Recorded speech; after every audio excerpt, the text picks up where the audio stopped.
എന്താണ് auto immune disease? എന്തുകൊണ്ടാണ് ഈ കണ്ടീഷൻ വരുന്നത്? ഇതിൻ്റെ റൂട്ട് കോസ് എന്തൊക്കെയാണ്?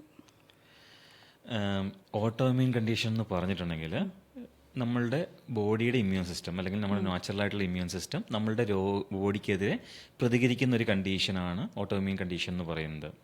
അതായത് ഇപ്പം ഉദാഹരണം പറഞ്ഞു കഴിഞ്ഞിട്ടുണ്ടെങ്കിൽ കോമൺ ആയിട്ട് കാണുന്നത് റുമറ്റോയ്ഡ് ആർത്രൈറ്റിസ് അല്ലെങ്കിൽ സോറിയാസിസ് അല്ലെങ്കിൽ പിന്നെ ആങ്കിലോസിംഗ് സ്പോണ്ടിലൈറ്റിസ്, അങ്ങനെ ഒരുപാട് ഹൺഡ്രഡ്സ് ഓഫ് കണ്ടീഷൻസ് ഉണ്ട് ഓട്ടോ ഇമ്മ്യൂൺ കാറ്റഗറിയിൽ വരുന്നത്. അന്നേരം ഇവിടെ എന്താ സംഭവിക്കുന്നതെന്ന് ചോദിച്ചിട്ടുണ്ടെങ്കിൽ നമ്മളുടെ ഇമ്മ്യൂൺ സിസ്റ്റം നോർമലായിട്ടുള്ള ഒരു വ്യക്തിയെ സംബന്ധിച്ചിടത്തോളം കാം ആൻഡ് ക്വയറ്റായിട്ട് കംഫർട്ടബിളായിട്ട് ഒരു ബാക്ടീരിയ അല്ലെങ്കിൽ ഒരു ഇൻഫെക്ഷൻ വന്നു കഴിഞ്ഞിട്ടുണ്ടെങ്കിൽ അതിനെ ഫൈറ്റ് ചെയ്യാനായിട്ട് കേപ്പബിൾ ആയിട്ടുള്ള ഒരു ബാലൻസ്ഡ് ആയിട്ടുള്ള ഒരു സിസ്റ്റമാണ്. പക്ഷേ ഈ ഓട്ടോ ഇമ്മ്യൂൺ കണ്ടീഷൻസിൽ എന്താ സംഭവിക്കുന്നതെന്ന് ചോദിച്ചിട്ടുണ്ടെങ്കിൽ ഈ ബാലൻസ് തെറ്റിയിട്ടുണ്ടാവും. അന്നേരം ഹൈപ്പർ വിജിലൻസ് ആണ്. അതായത് ചെറിയൊരു പ്രശ്നം അറ്റാക്ക് ചെയ്യാൻ പാടില്ലാത്ത സാധനത്തെയും നമ്മുടെ ഇമ്മ്യൂൺ സിസ്റ്റം അറ്റാക്ക് ചെയ്യുന്നൊരു സിറ്റുവേഷൻ വരും. അന്നേരം അതിൻ്റെ റൂട്ട് കോസ് എന്ന് പറഞ്ഞിട്ടുണ്ടെങ്കിൽ നമുക്ക് ഒരുപാട് റൂട്ട് കോസുകളുണ്ട്. പ്രത്യേകിച്ച് നമ്മുടെ ലൈഫ് സ്റ്റൈലുമായിട്ട് റിലേറ്റഡ് ആയിട്ടുള്ള റൂട്ട് കോസ് എന്ന് പറയുന്നത് നമ്മുടെ ഡയറ്റും നമ്മളുടെ സ്ട്രെസ് ലെവൽസും നമ്മുടെ ആക്ടിവിറ്റീസും ഒക്കെ ഇതിൻ്റെ റൂട്ട് കോസസ് ആയിട്ട് മാറാറുണ്ട്.